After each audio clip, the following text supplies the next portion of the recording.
Well, the report by Senators Tom Coburn and John McCain lists 100 separate stimulus projects that these senators say are wasting taxpayer money. The Forest Service is spending more than $500,000 to replace the windows at this Mount St. Helens Visitor Center. It could sure use a facelift, but Coldwater Ridge Visitor Center is now closed. The visitor center is closed and there are no plans to reopen it. The Forest Service told us they are fixing it up to sell it.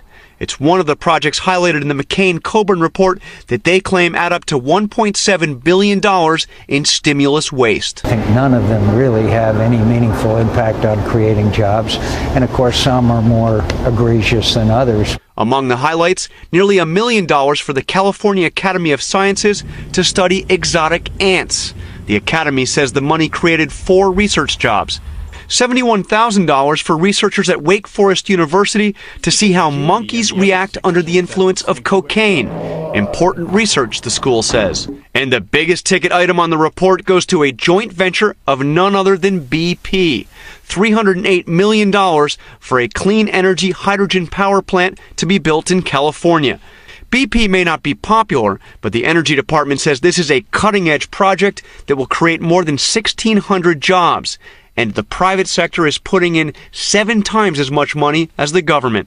The White House dismisses the report, arguing it focuses on a relative handful of projects and misses the overall impact of the stimulus. Unfortunately, Senators Coburn and McCain have a very bad track record on this type of report.